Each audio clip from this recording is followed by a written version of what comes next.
Hi, this is Sarit Switzer, and welcome to the It Is Taught podcast, a podcast devoted to the teachings of Rabbi Shneur Zalman of Liadi as recorded in his most famous work, the Tanya.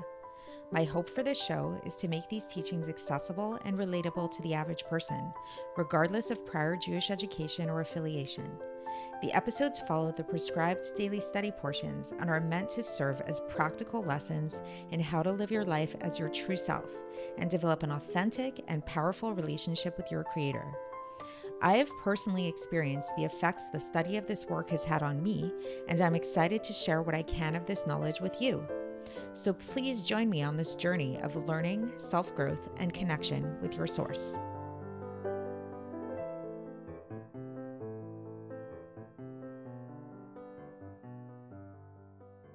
Hi, and welcome to the It Is Taught podcast. This is episode 465 for the 9th of Adar in a regular year. We have reached a very famous chapter in the Tanya known as the love chapter or the heart chapter. And interestingly enough, I don't know if this was on purpose or not, it's actually chapter 32, which in Hebrew is chapter Lamed Bet, which spells the word lev, which means heart. So it's really, really apt number for this chapter because it really is all about love, loving your fellow Jew. Now, loving your fellow Jew. So most of us know that this is a huge precept in Torah. It's actually a mitzvah to love your fellow Jew. It comes from Vayikra, where it says, "Ve'ahavta l'recha kamocha," you should love your fellow as yourself. There are songs written about it. There are books written about it. It's a huge, huge, huge topic. So it's a very nice idea, right? That we're all supposed to love our fellow Jews as ourselves. But how do we do this practically? So at first glance, this might not seem so difficult. You probably have a lot of people in your life that you love, hopefully unconditionally, your family members, good friends of yours, things like that. But let's be real. Sometimes we feel more loving than others.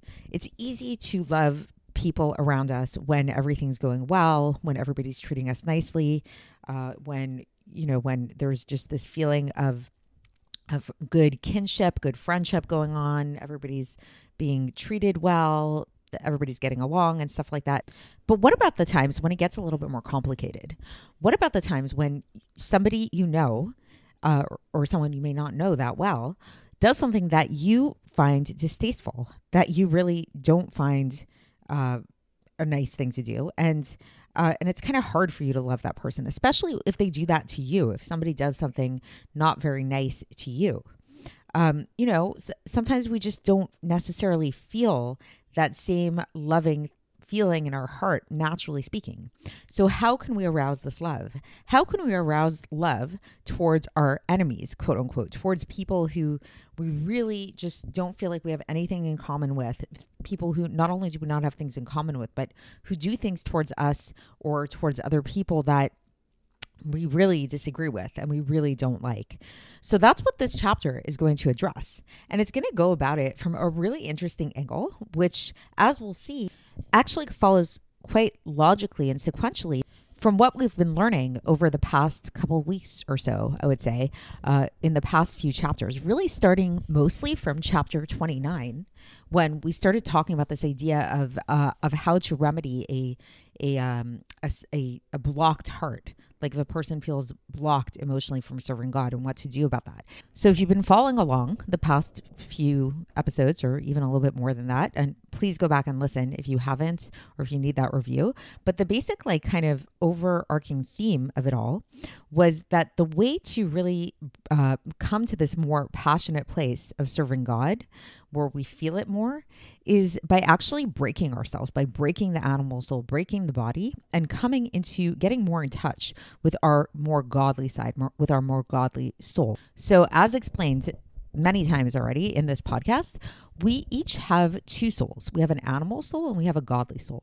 And our natural way of being, like the way that God created us, is that the soul that we most identify with when we talk about like our self, our sense of self, our ego, our personality, all that stuff, that's all animal soul stuff. That's like the body, the animal soul. We, people say, what do you look like? What nationality are you? What do you like to eat? All of these things that kind of define who we are as people, these are all animal soul kinds of things. But at But at the end of the day, we have another soul. We have another soul, which is our godly soul. And the godly soul is really a part of God. And in a sense, this is actually like the much deeper part of ourselves, is this godly soul that we have. And this godly soul is beyond all of these definitions, beyond all of these specific character traits. Like, I like chocolate, I like vanilla, I'm punctual, I'm not so punctual, I have red hair, you have blonde hair, things like that. Like, it's not bound to any of those things. It's connected to God. It really is more than connected to God. It's an actual part of God. And so what we'll learn about today, really the bottom line of today's episode and the message of today's episode, is that by really understanding this, by really getting in tune with our godly soul, this is how we can come to truly and not just say it, not just like kind of like pay it lip service, but to truly love our fellow Jew, to truly love each and every Jew at all times. And so how is this? Because, as we'll learn, this idea of this multiplicity that exists within ourselves in terms of our animal soul element, and then we have, the godly soul part of ourselves, which is much more simple, we can say much more just a unified entity that is a part of God himself. That same idea really comes into play when we look at the Jewish people as a whole. So what I mean by this is that on the one hand, we can look at the Jewish people, the way most of us do tend to look at the Jewish people, as being very diverse.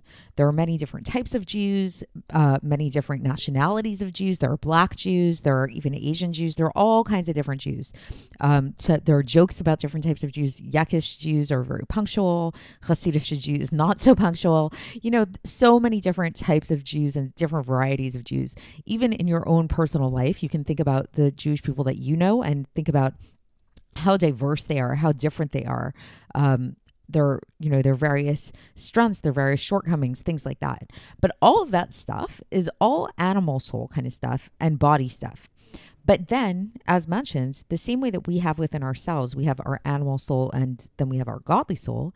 Collectively, too, every single Jewish person has a godly soul as well.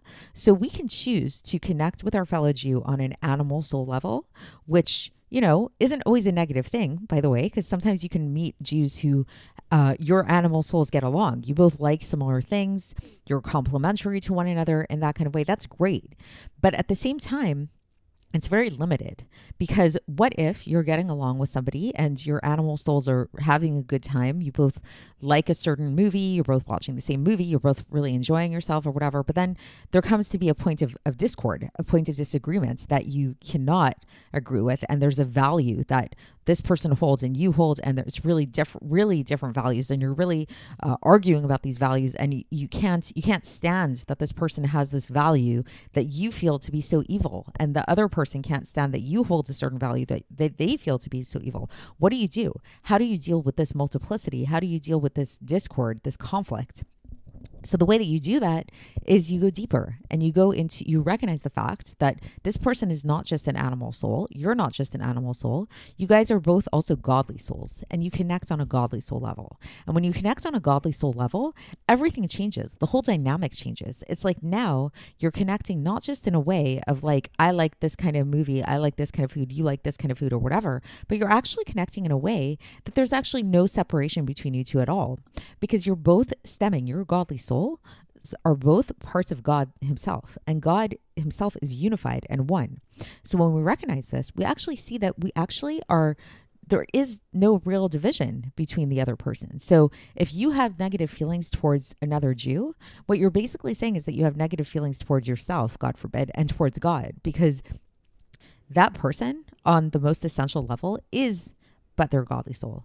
And then the final point that the Alter Rebbe is going to bring out in today's session is this idea that really coming to this recognition, coming to this point of truly loving our fellow as ourself through connecting in this deep way on a godly soul level to everybody, is not just like a nice thing that now it gets us to all be amicable and love one another, but it's actually the whole point of creation.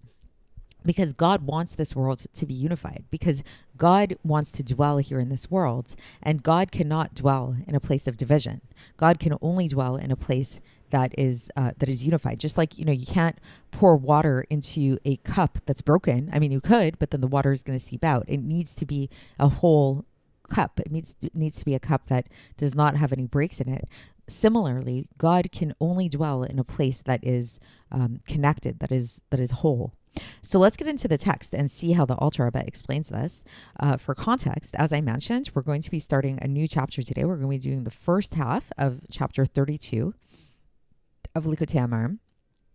And the Alter Rebbe begins, and he says that through keeping all of this advice mentioned above, so meaning to say, remember this, over the past few episodes, we've been talking about this idea of really prioritizing the soul over the body, prioritizing specifically the godly soul over the body. So looking at your body, and now actually, remember, we really broke down the body. We started to see it in this very disgusting way.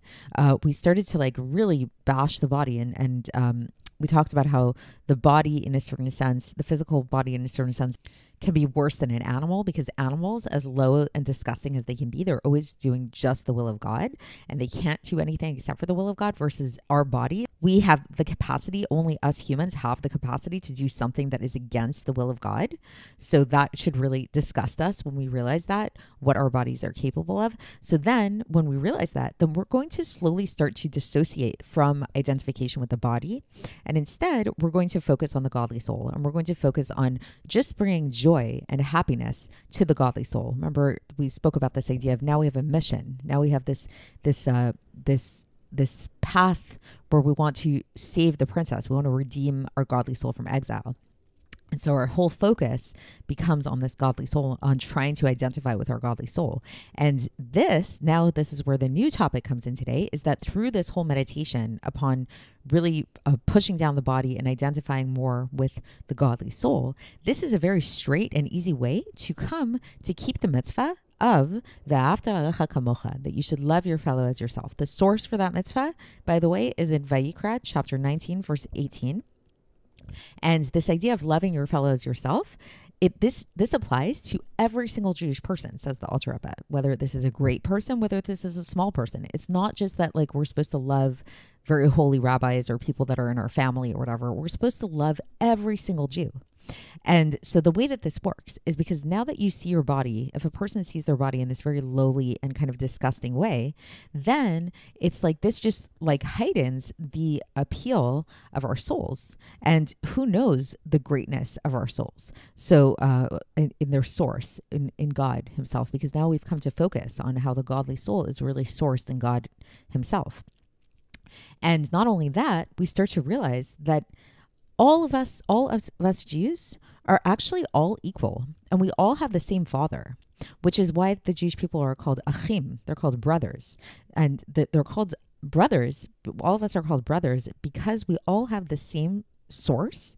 The source of our souls are all the same source in God. It's just that our bodies are different. So it's, again, we look around, we look at the world, we look at different kinds of Jews, Yemenite Jews, Russian Jews, Ashkenazi Jews, Sephardi Jews, all these things. The diversity is in the bodies. But when we go to the soul level, the godly soul level of the Jews, there's no separation like this at all.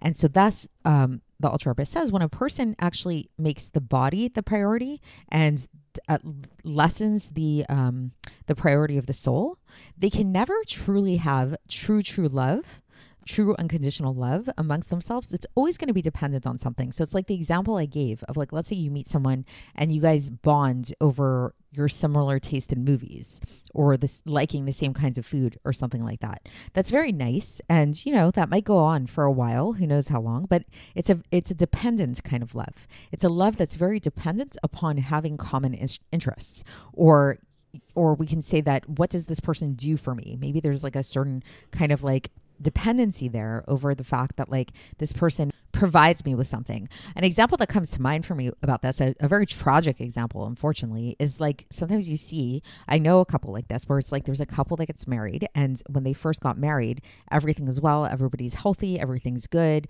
and they're both receiving a lot of love from each other in a very overt way. Maybe she cooks meals for him, he buys her flowers, you know, things like that.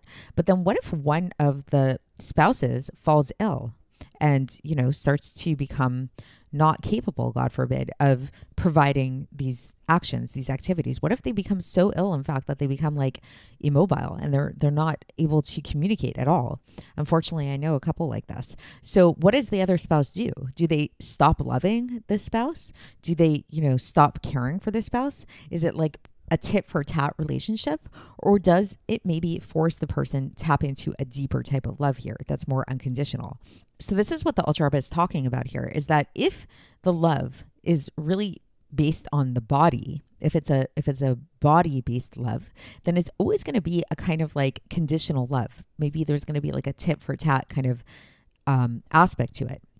And it's always going to be limited. It's never going to be totally unconditional. The only way to get to this unconditional space of love is by focusing on the godly soul. And now the Alter Rebbe goes on to say that this whole understanding of the focus on the godly soul, in order to come to this place of loving your fellow as yourself, this is actually going to explain to us why it is that Hillel the Elder, Hillel Zaken, who was a very famous sage in the Gemara, he taught that this idea of keeping this mitzvah of loving your fellow as yourself is actually the entire Torah, and everything else is commentary. It's a very famous teaching of Hillel, that he said that loving your fellow as yourself is the whole entire Torah. Everything else is just commentary. This comes from the Gemara in Shabbos, page 31a.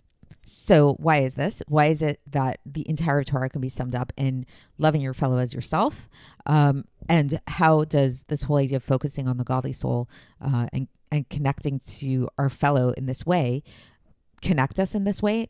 How is this connected? So the Alter Rebbe explains. He says, okay, what is the root of the entire Torah?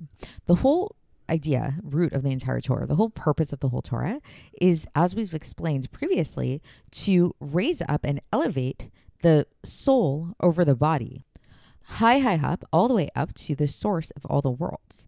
And not only just to raise the soul up over the body, like to make the soul the priority over the body, but also to draw down God into the nation, the community of Israel, into the Knesset Yisrael, it's called, as will be explained further on. So the Alter Rebbe is giving us a little teaser into what is yet to come, where he's going to talk about further on the whole purpose of creation, the whole purpose of the world, and how God wants to come down and dwell amongst the Jewish people.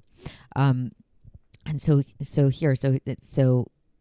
the Alter Rebbe is saying basically that the point is to elevate the soul over the body and to draw down God into the Knesset Yisrael, what is Knesset Yisrael? What is this community of Israel that we're talking about? Is the source of all the souls of Israel. But they need to be unified in this way. Because why do the souls need to be unified in order for God to dwell amongst them? Because there's this teaching that's taught in the Gemara, which says that God does not dwell in an imperfect, fragmented place. So again, just like I said, with a cup, if a cup is fragmented, you can't really pour water into it, and the water won't stay in the cup. So to God, in order for God to dwell amongst the Jewish people, they need to be unified. It can't be fragmented. God cannot dwell in a fragmented place. And this is why we say in our prayers, concludes the Alter Rebbe, bless us, our Father, all as one, with the light of your countenance. And the Alter Rebbe says that this is elaborated upon further at length elsewhere. So that's the end of the section for today. So again, just to summarize, here we have the solution. What's the gateway to loving your fellow as yourself, loving all Jews, regardless of who they are, what skin color they have, what they've done to you, if they have similar personality to you, different personality, stuff like that, is really getting in touch with the godly soul element, recognizing the fact that the diversity that you see amongst them, between themselves and how they're different from you, is really just animal soul stuff. It's really just body stuff. But on a godly soul level, we're really all one and the same. And when we connect with that, then the love just happens naturally. And this love of our fellow Jew that happens when we're all unified actually is a very profound thing. It's actually the entire point of creation, because God wants, the point of creation is for us to elevate our souls over our bodies, make our souls our priority in this way. And also to draw down God to dwell amongst our souls. So that's it. And tomorrow we're going to do the second half of this chapter, where the Alter Rebbe is going to address certain challenges, seeming challenges to this idea that perhaps you've already been thinking yourself that, this is all nice and good in theory, but then face practically speaking, here you have a person, you see somebody doing something really not okay, really disgusting. Can you really, what do? You do you just ignore what they're doing and just like focus on their godly soul? What about the fact that this person's doing something that's not okay? How do we reconcile that? What do we do with that? So stay tuned for that, and we'll talk about that tomorrow. So I'll speak to you then. Thanks for listening to the It Is Taught podcast, hosted by Sarit Switzer. This podcast is dedicated in loving memory of my maternal grandfather, Avraham Yitzchak ben Binyamin HaKohen of blessed memory. Music by Shoshana. If you enjoyed this episode and would like to support the show, please share it with others and subscribe on YouTube, Apple iTunes, Spotify, or wherever you listen to podcasts. And make sure to leave us a 5-star review. To find out more about the It Is Taught project, including more information on my soon-to-be published book, please visit our website, itistaught.com. To catch the latest from me, follow me on Facebook, Instagram, and Twitter. Looking forward to speaking with you tomorrow, and until then, have a great day.